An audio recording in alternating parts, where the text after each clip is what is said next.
Aqui iniciava uma situação muito estranha, na qual nós nunca tínhamos vivido. Aqui se iniciava um conglomerado de idolatria e de tudo aquilo que fugia de dentro da palavra de Deus, das escrituras sagradas. E a todos os militares que integraram o comando da DE, pelo empenho, dedicação e competência que sempre demonstraram. Já o comandante militar do Sudeste, general de Exército Tomás Miguel Miné Ribeiro Paiva, enalteceu o trabalho. Tinha generais para tudo quanto é lugar no país, em cada canto, em cada cargo, em cada lugar, nos poderes, no Senado, na Câmara. Parecia que ia virar uma Coreia do Norte o país. E esse era o principal cabeça, o homem que ia dar início a uma revelação no país e misturar o santo com o profano, o que deve ser feito e o que não deve. 20 meses, sob o comando do general de divisão Edson Dil Ripoli, a 2ª Divisão de Exército tem um novo comandante.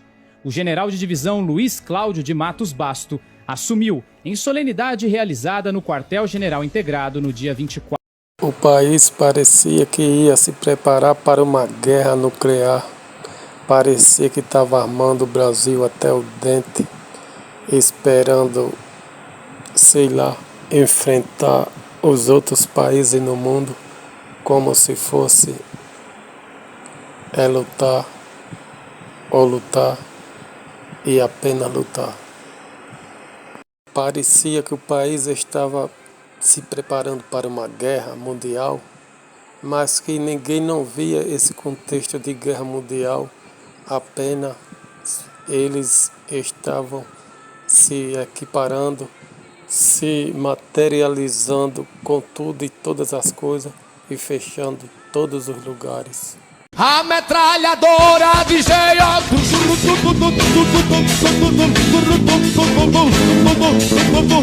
Oi, metralha, metralha, metralha aí! A metralhadora de Geio.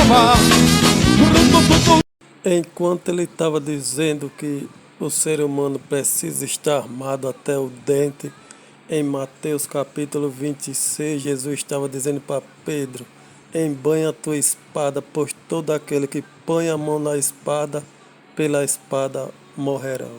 E em Êxodo 20, verso 13, Deus está dizendo bem claro: não matarás. Ora, se a pessoa está com a mão numa arma ou na cintura, ou seja como for, a tendência dele é matar. Vamos para esse vídeo, preste bastante atenção no recado de Deus para a sua vida. Mas as vossas iniquidades fazem divisão entre vós e o vosso Deus. E aí começou as enxurradas de profecias, era profecias para lá, ela era profecia para cá, e um jogava o Lula no caixão para lá, outro dizia que o dedo do Lula não era do Lula, outro dizia que era um crânio do Lula, e aí haja profecia no país inteiro. Muitas igrejas se enganaram, muitas igrejas perderam o foco daquilo que verdadeiramente deveria ser verdade. Se esse homem fosse um homem verdadeiramente de Deus, essa nação, esse povo brasileiro, os jovens, o mundo inteiro veria claramente o fruto do Espírito em Gálatas 5 e o despertar de todo jovem, toda nação, todas as pessoas aqui na terra. O clamor, a chama da esperança e do Espírito, a vontade de querer servir a Deus seria bem maior. E não essa babude, não essa loucura, e não essa insignificância, e essa desunião, essa intriga, essa violência que se instaurou aqui neste país. Para dizer que Ele está a ouvir vossas lágrimas.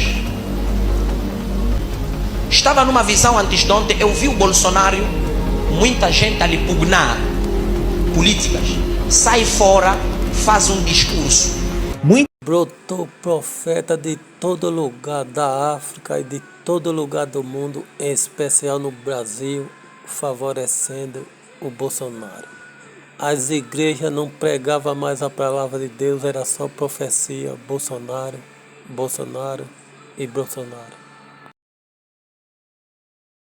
Parecia que a nação iria agora resolver tudo na bala, tudo na violência, na destruição em massa. Agora só que o povo esquece que está escrito assim. Em Salmo 127 está escrito assim: se o Senhor não edificar a casa, em vão trabalha os que edificam. Se o Senhor não guardar a cidade, em vão vigia a sentinela. E em Isaías 41 também está dizendo que não temas porque eu sou teu Deus, não te assombre porque eu sou teu Deus. Eu te fortaleço, te ajudo e te sustento com a destra da minha justiça. Então, meus irmãos, o homem pode fazer o que for, o homem pode tentar se proteger o que for, mas se Deus não for o Senhor da nação, do mundo, em vão ele trabalha. E que nós venhamos aprender com nossos erros, com as nossas falhas, pois se o país já é ruim, pior ainda se for uma Venezuela, uma Coreia do Norte, um Irã, ou todos aqueles países onde que os generais, os ditadores dominam por meio da guerra, por meio do sanguinarismo. Que Deus abençoe a tua vida, que Deus glorifique a tua vida e que Deus derrame discernimento e de sabedoria sobre toda a tua vida, sobre todo familiar e te brinde de toda idolatria, todo o mal, fingindo de bem, como pele de cordeiro.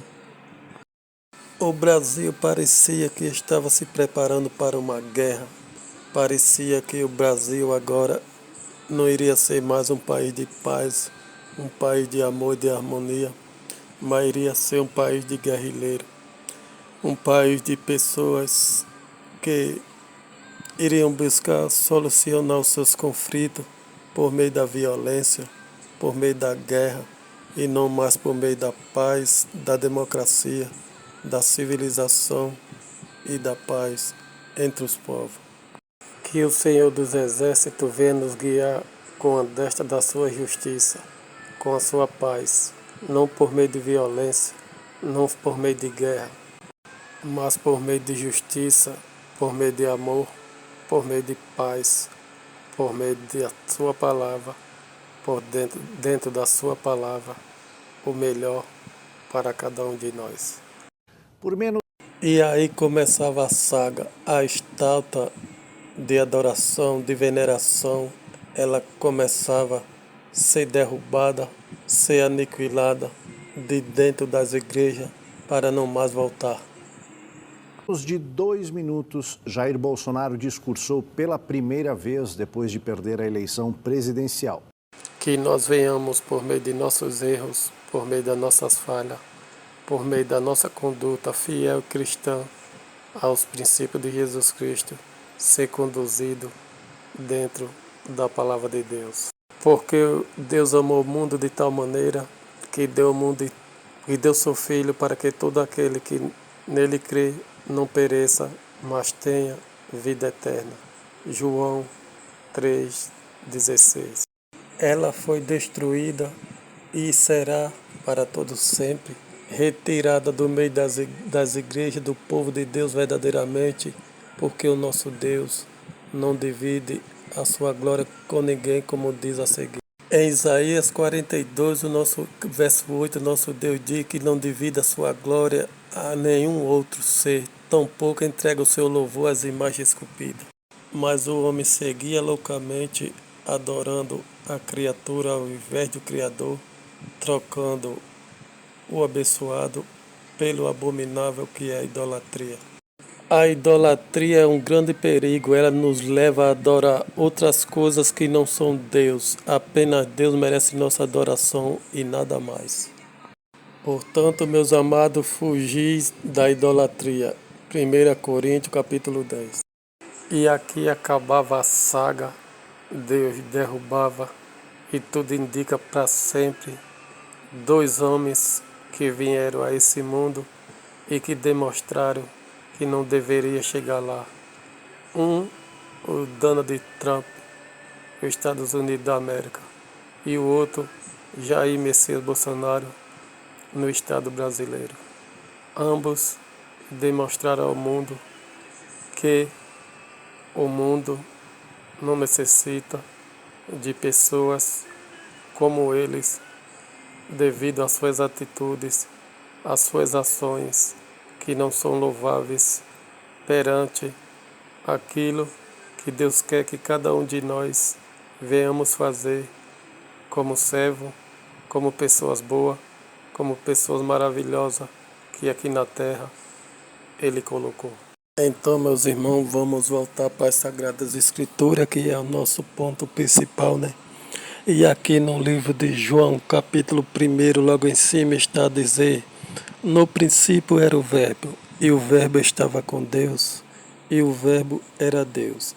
Ele estava no princípio com Deus. Todas as coisas foram feitas por Ele, e sem Ele nada do que foi feito se fez. E nele estava a vida, e a vida era a luz dos homens. E a luz resplandece nas trevas, e as trevas não compreenderam. Houve um homem enviado de Deus, cujo nome era João. Este veio para testemunho, para testificar da luz, para que todos crescem por ele. Não era a luz, mas para testificar da luz. Ali estava a luz verdadeira que alumia a todo homem que vem ao mundo. Estava no mundo, e o mundo foi feito por ele, e o mundo não o conheceu. Veio para o que era seu, mas os seus não receberam. Mas a todos quanto receberam, deu-lhe o poder de serem feitos filhos de Deus, ao que crê no seu nome. Os quais não nasceram de sangue, nem da vontade da carne, nem da vontade do homem, mas de Deus. E o Verbo se fez carne e habitou entre nós, e vimos a sua glória como a glória do unigênito do Pai, cheio de graça e de verdade. Que Deus te abençoe, te guie com sabedoria, discernimento e muita bênção a ti, aos teus, e que livre de toda a idolatria, de todo o mal, de toda a seta, de toda a hoste, de todas as coisas ruins que há nesta terra. Que Jesus Cristo, o Nazareno, seja o único mediador e o único ponto principal da sua fé, da consumação da sua vida e de tudo que há dentro do seu lar. Um abraço e até a próxima.